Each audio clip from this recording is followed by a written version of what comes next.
Dramily.com, unlimited drama series.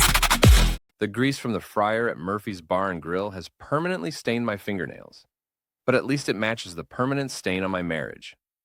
I'm flipping burgers at midnight, listening to drunk college kids argue about who's buying the next round, when my phone buzzes with a text from my wife Laura.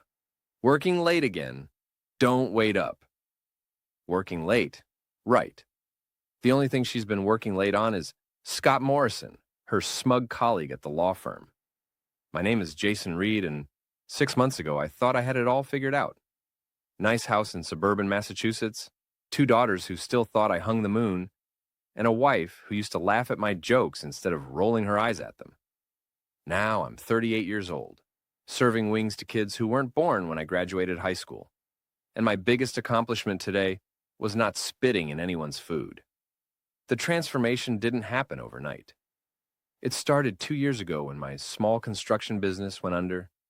Nothing dramatic, just the slow strangulation of rising costs, delayed payments, and 3 major clients who decided they didn't need to pay their final invoices. Laura stepped up, took on more cases at her firm, became the breadwinner. I should have been grateful. Instead, I watched her grow colder with each passing month, like she was calculating the exact cost of my failure. "Hey, Jason," Frankie calls from behind the bar. "Table 6 wants another pitcher." Frankie owns this place, a former boxer whose nose has been broken so many times it looks like abstract art. He threw me this lifeline when I needed work, no questions asked. The pay is terrible, but it beats sitting at home watching Laura's wedding ring collect dust on the kitchen counter. She stopped wearing it 3 weeks ago. I grab the pitcher and head to table 6, where 4 guys in their 20s are deep into their 3rd round of trying to solve the world's problems. They barely glance at me as I pour their beer. I'm invisible here, which suits me fine. Invisibility has become my specialty. My phone buzzes again. This time, it's my 12-year-old daughter, Beth. "Dad, can you pick me up from soccer practice tomorrow? Mom says she has a meeting." A meeting. Laura's got more meetings these days than the United Nations. I text back that I'll be there, then check the time. Almost 1 in the morning, and Laura's still working. The law firm she works at is ambitious, sure, but they're not running a 24-hour operation. The truth is, I've known about Scott for months. Not because I caught them red-handed or hired a private investigator. Nothing that dramatic. It was the little things. The way she started showering as soon as she got home from work. How she suddenly developed an interest in fitness and joined that expensive gym downtown. The hotel key card I found in her gym bag last week, tucked between her protein bars and workout gloves. Marriott downtown. Room 412. I memorized the numbers before putting it back exactly where I found it. "Jason, you okay?"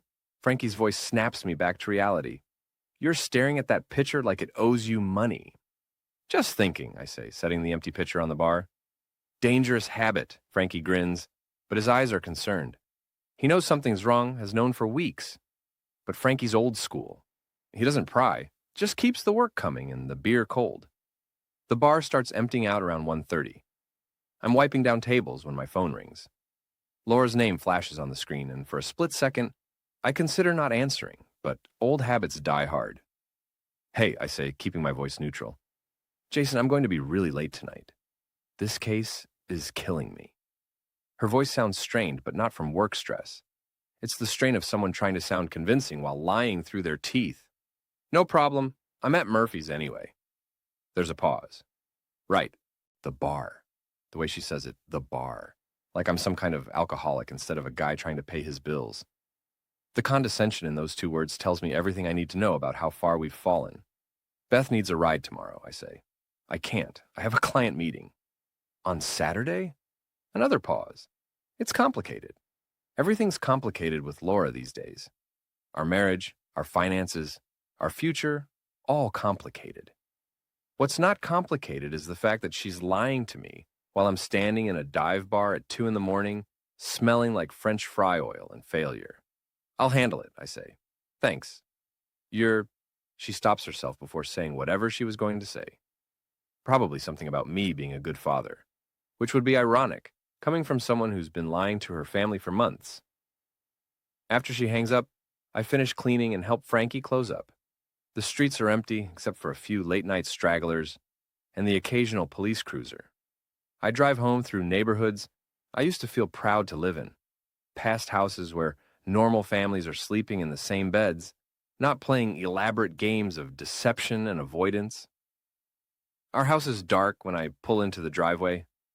Laura's car isn't there, of course. Inside, I check on the girls. Beth and 8-year-old Janie are both sound asleep. They look peaceful, innocent, completely unaware that their world is about to implode. I sit in the kitchen with a beer and stare at that hotel keycard, which I've now moved to my wallet. Room 412. I could drive downtown right now, knock on that door, and end this charade once and for all. But something holds me back. Maybe it's cowardice, or maybe it's the knowledge that once I open that door, there's no going back.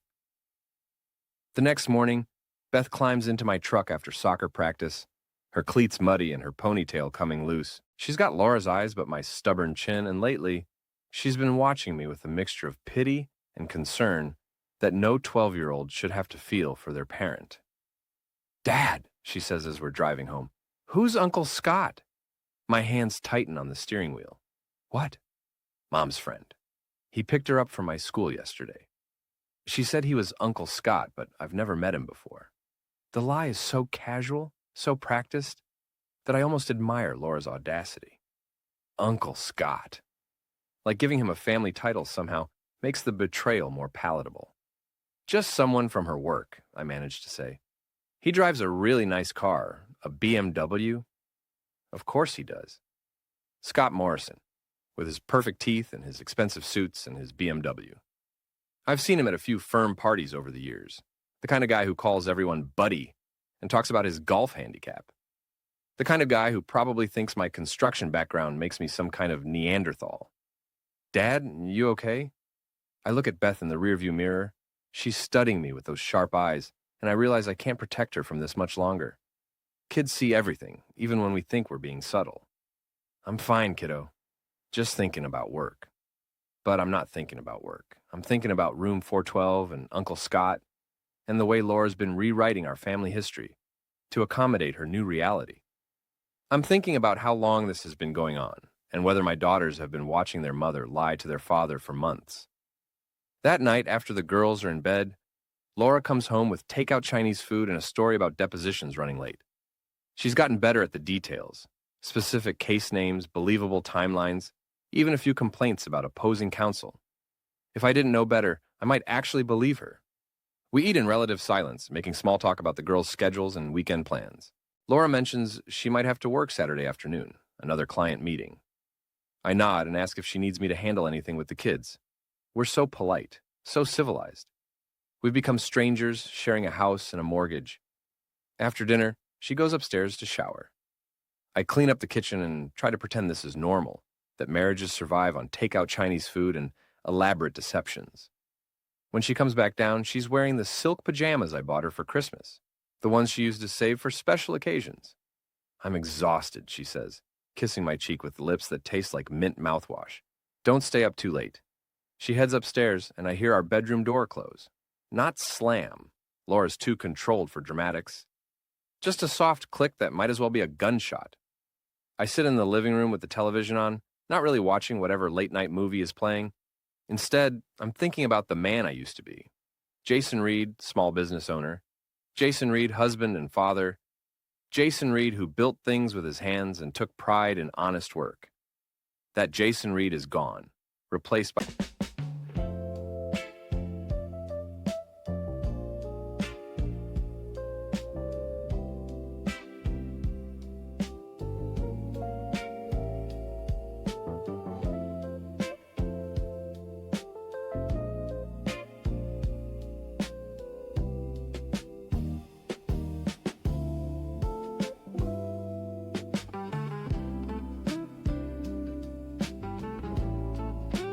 by this hollow version who serves beer to college kids and pretends not to notice when his wife lies to his face. But maybe it's time for another transformation. Maybe it's time to stop being the victim in my own story. I pull out my phone and do something I've been avoiding for weeks. I call my old friend Mike Torres. who now works as a private investigator. We grew up together, played baseball in high school. We're each other's best men at our weddings. Jason, Mike's voice is surprised. It's almost midnight, man. Everything okay? I need a favor, I say, and I need you to keep it between us. There's a pause. Mike's smart enough to read between the lines. What kind of favor? The kind that involves a BMW and a Marriott hotel. Another pause, longer this time. Jesus, Jason, I'm sorry. Don't be sorry yet, I say. Just help me figure out what I'm dealing with. You sure you want to know? I look around the living room, at the family photos on the mantle, the kids' artwork stuck to the refrigerator, the life Laura and I built together over 15 years of marriage. All of it feels like evidence in a case I'm about to lose. Yeah, I say, I'm sure. Mike agrees to look into it, no charge. Friends don't charge friends for confirmation that their marriages are over. After I hang up, I sit in the dark for another hour, listening to the house settle around me. Somewhere upstairs, Laura is sleeping peacefully, probably dreaming about her new life with Uncle Scott. But I'm done sleeping. I'm done pretending. And I'm definitely done being the fool in this particular story. The next few days pass in a blur of routine deception. Laura works late, I work at Murphy's, the girls go to school and practice and play dates, and we all pretend we're still a family, but something has shifted. I find myself studying Laura when she thinks I'm not looking, cataloging the changes I was too blind or too trusting to notice before. She's lost weight. Her hair's different, more expensive, more styled. She's been buying new clothes, claiming she needs to look more professional for the senior partners. Even her perfume is different, something floral and sophisticated that probably costs more than I make in a week at the bar. Mike calls me Thursday afternoon while I'm on break at Murphy's. You sitting down? He asks. Just tell me.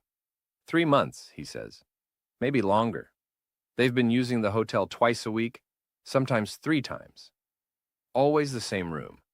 Scott Morrison pays for everything. Room, dinner, drinks. Guy's got money to burn.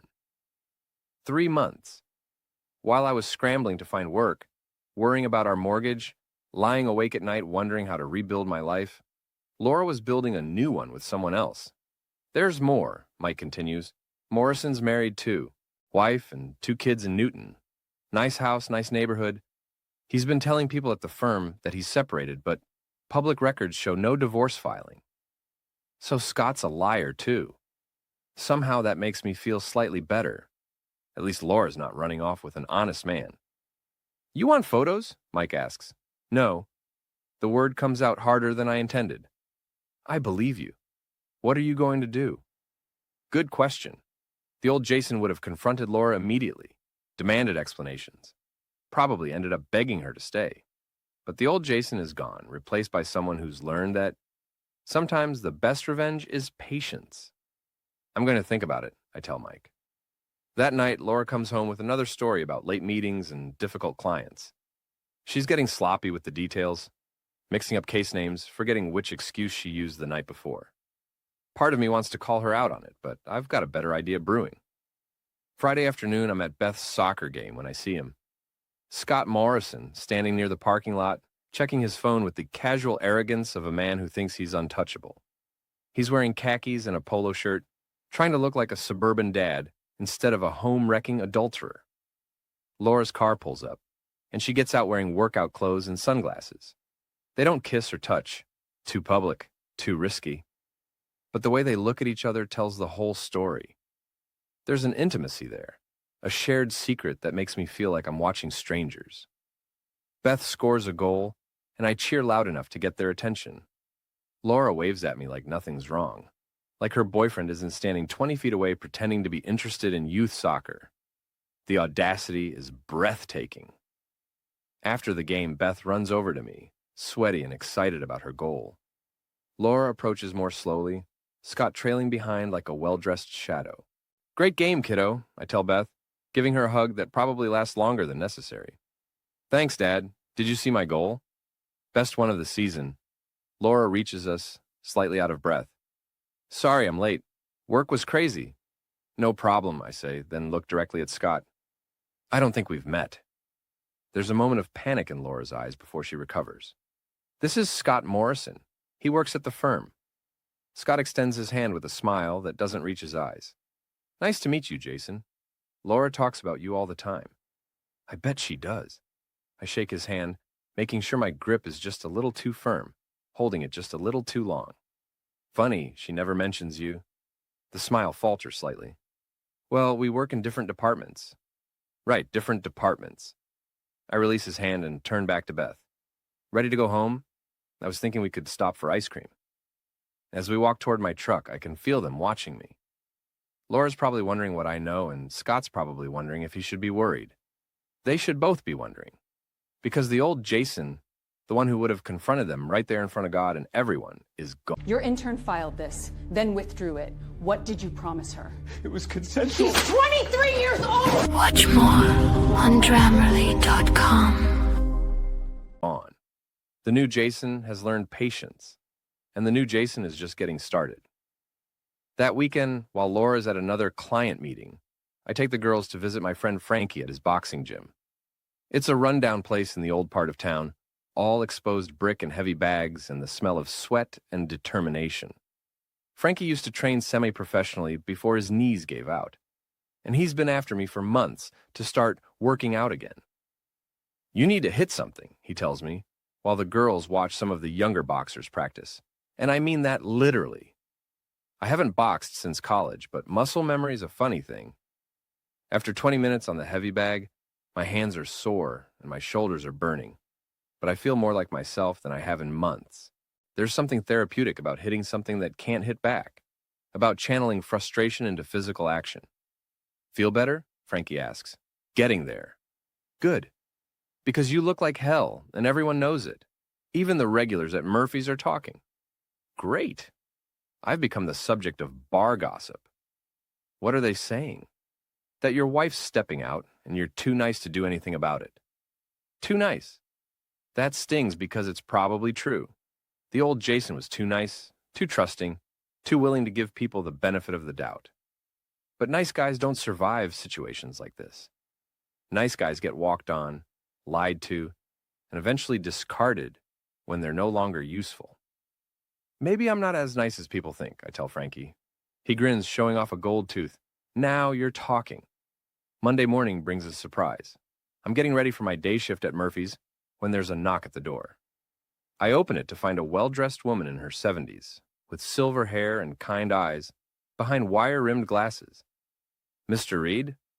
My name is Eleanor Voss. I wonder if I might have a word with you? I don't recognize her, but there's something familiar about her face. What can I do for you, Mrs. Voss? It's about your father. My father died when I was 15, and we weren't exactly close. He was a drinker, a gambler, and according to my mother, a womanizer who couldn't keep his promises or his pants zipped.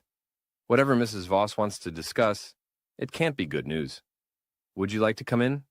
She settles into our living room like she belongs there, declining my offer of coffee but accepting a glass of water. Up close, I can see she's not just well-dressed, she's wealthy. Her jewelry is understated but expensive. Her handbag is leather that probably costs more than my truck. And she carries herself with the confidence of someone who's never had to worry about money. Your father and I were close, she begins, choosing her words carefully. Many years ago, before he married your mother. Great. Another one of Dad's conquests, probably here to tell me about some half-sibling I never knew existed. Mrs. Voss, if this is about money, it is about money, she interrupts, but not the way you think. She reaches into her purse and pulls out a thick envelope. Your father was a complicated man, but he loved you very much. He used to show me your pictures, tell me about your grades, your baseball games. He was very proud. This doesn't sound like the father I remember. The man who missed more games than he attended, who forgot my birthday 3 years running, who left my mother to raise me alone after he wrapped his car around a tree on Route 9. He made mistakes, Mrs. Voss continues, but he never stopped loving you, and I never stopped loving him. She hands me the envelope. Inside are legal documents, bank statements, and a letter in handwriting I don't recognize. The numbers on the bank statements make my head spin. $43 million, Mrs. Voss says quietly. It's yours. I stare at the papers, certain there's been some kind of mistake. I don't understand. I never married, never had children. Your father was the love of my life, even though we couldn't be together. When I learned about your current difficulties, I decided it was time. How do you know about my difficulties? She smiles sadly. Small town, Mr. Reed. People talk, and I've been keeping an eye on you for years. $43 million? The number keeps bouncing around in my head like a pinball. Yesterday I was worried about making rent, and now I'm sitting across from a woman who's just made me wealthy beyond my wildest dreams. There are conditions, she continues. The money is yours, but it must be kept secret for now. No one can know. Not your wife, not your children, no one. Can you do that? I think about Laura, probably at the hotel right now with Scott, planning their future while I worry about our past. I think about the lies, the deception, the casual cruelty of being erased from my own life. Yes, I say, I can keep a secret. Mrs. Voss stands to leave but pauses at the door. Your father always said you were stronger than you knew.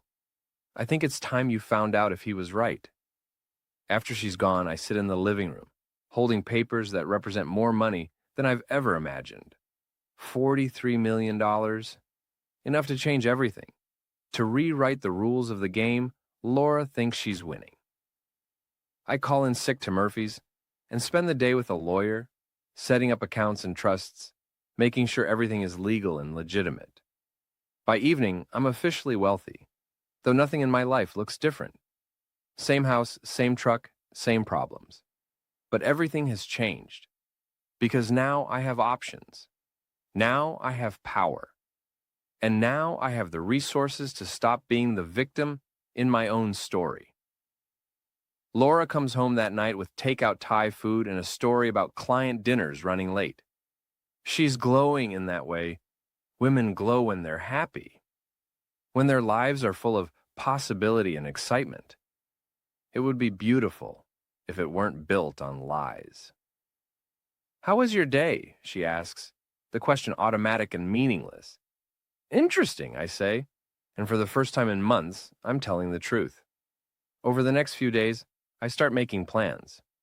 Not revenge fantasies, something more sophisticated than that. I begin thinking like a businessman again, analyzing problems and developing solutions. The problem is simple. My wife is cheating on me with a married coworker, and they both think I'm too weak to do anything about it. The solution is more complex, but infinitely more satisfying. First, I hire a real private investigator. Not Mike, who's too close to the situation, but a professional firm in Boston that specializes in corporate investigations. I want to know everything about Scott Morrison, his finances, his marriage, his weaknesses, his secrets. Second, I start documenting everything. Not just the affair, but Laura's lies, her neglect of the children, her increasingly erratic behavior. I'm building a case, gathering evidence for a custody battle I hope never to fight. Third, I begin my own transformation. I keep working at Murphy's, partly for appearances, partly because I've grown to enjoy the honest simplicity of the work. But I also start working out seriously, spending hours at Frankie's gym, rebuilding the body I let fall apart during 2 years of depression and self-pity. The change is gradual but noticeable. I stand straighter, speak more confidently, meet people's eyes when they talk to me. The regulars at Murphy's start treating me differently, less like a charity case, more like someone worth knowing. Even Frankie notices. You're different, he says one afternoon while I'm working the heavy bag. Stronger. What changed? I remembered who I used to be, I tell him, which is true as far as it goes. The private investigators work fast. Within a week, I know more about Scott Morrison than his own wife probably does. He's not just cheating with Laura. He's been having affairs for years, a pattern of behavior that goes back to college. His marriage is a facade. His finances are a mess, despite his expensive lifestyle. And he's been lying to Laura about his divorce proceedings, because there aren't any. More interesting is what I learn about his work at the firm. Scott's been billing personal time as client hours, inflating his numbers to make himself look more valuable. It's not quite embezzlement, but it's certainly unethical. The kind of thing that could end a legal career if the right people found out about it. I also learn about his hobbies. Scott Morrison is obsessed with his car. a BMW M3 that he treats like a religious artifact. He spends weekends detailing it, posts photos of it on social media, and according to the investigator, once broke up with a girlfriend because she spilled coffee on the passenger seat. This gives me an idea. Thursday night, while Laura's at another late meeting, I drive to the hotel downtown. Scott's BMW is parked in the garage, gleaming under the fluorescent lights like a blue metallic shrine to midlife crisis. I don't key it or slash the tires, nothing that obvious. Instead, I do something much more subtle and infinitely more satisfying. I call a towing company and report the car as abandoned. It's not technically abandoned, of course, but the parking garage has confusing signage, and Scott parked in a spot that could be interpreted as reserved for hotel guests only. By the time he comes down from room 412, his precious BMW is gone. I wait across the street in my truck, watching through the hotel lobby windows. Scott appears around 10:30, Laura beside him, both looking relaxed and satisfied. They walk toward the garage together, probably planning their next rendezvous, completely unaware that their evening is about to take a turn. The confusion starts slowly. Scott checks his phone, thinking maybe he forgot where he parked. Then the confusion turns to concern, then to panic. I can see him pacing, gesturing wildly, while Laura tries to calm him down. He's on his phone now, probably calling the police to report a stolen car. 20 minutes later, they emerge from the garage. Laura gets into her car and drives away, probably heading home to tell me about her late meeting. Scott calls an Uber, standing on the sidewalk looking like a man whose world has just shifted off its axis. The next morning, I'm working the breakfast shift at Murphy's when my phone rings. It's Laura, and she sounds stressed. "Jason, something weird happened last night. Scott Morrison's car was towed from the hotel garage. He thinks it was a mistake." "That's too bad," I say, flipping pancakes with one hand. "Why are you telling me this?" There's a pause. "I was there, at the hotel. We were having drinks with a client." The lie comes so easily that I almost admire her creativity. Sounds like a rough night. He's really upset about the car. It's going to cost him almost $1,000 to get it back. Maybe he should read parking signs more carefully. Another pause. "You sound different." "Different how?" "I don't know. Less sympathetic, I guess." She's right. The old Jason would have made sympathetic noises, maybe even offered to help somehow. But the old Jason didn't know about room 412, didn't know about the 3-month affair, didn't know he was being played for a fool by his own wife. "Maybe I'm just tired," I tell her. "Are you okay? You've seemed distant lately." The irony is breathtaking. She's been lying to me for months, cheating on me with a married coworker, rewriting our family history to accommodate her affair, and now she's worried that I seem distant. "I'm fine, Laura, just focused on work." "Okay, well, I'll probably be late again tonight. This case is really heating up." "I'm sure it is." After she hangs up, I allow myself a small smile. Scott Morrison's day is about to get worse, and he has no idea why. The car incident was just the opening move in a much larger game, and I'm finally ready to start playing seriously. That afternoon, I make a call to the Massachusetts Bar Association. I don't identify myself, just ask about the process for reporting ethical violations by attorneys. The woman on the phone is helpful and thorough, explaining that billing irregularities are taken very seriously, especially when they involve inflated hours and personal time charged to clients. I don't file a complaint, not yet, but I want Scott to know it's coming. So I do something that would have been unthinkable for the old Jason. I send him an anonymous email with copies of his billing records and a simple message: "People in glass houses shouldn't throw stones." The effect is immediate. According to my private investigator, Scott spends Friday morning in closed-door meetings with senior partners, looking increasingly panicked as the day progresses. He cancels his afternoon appointments and leaves the office early, probably to consult with his own lawyer. Laura comes home that night looking troubled. She's distracted during dinner, checking her phone constantly, barely engaging with the girls. When Beth asks about her day, Laura gives a vague answer about challenging cases and difficult clients. "Is everything okay at work?" I ask innocently. "Fine," she says quickly. "Just some office politics. Nothing important." But it's clearly important to her. She's wound tight, nervous in a way I haven't seen since the early days of our marriage, when she was studying for the bar exam. Whatever's happening at the firm, it's got her rattled. Good. It's about time she felt some of the anxiety she's been putting me through. That weekend, while Laura deals with her office politics, I take the girls to a Red Sox game. It's something we used to do as a family, back when we were actually a family. But Laura begged off with another client meeting excuse. Beth and Janie are thrilled to have me to themselves, and I realize how long it's been since I've been fully present with them. For months, I've been distracted by my failing marriage, my financial problems, my wounded pride. But sitting in Fenway Park, watching my daughters cheer for home runs and argue over Cracker Jack, I remember what I'm really fighting for. It's not about winning Laura back. That ship has sailed. It's about building a life where my daughters can respect their father, where they can see that good people don't always finish last, and that sometimes the underdog gets to right.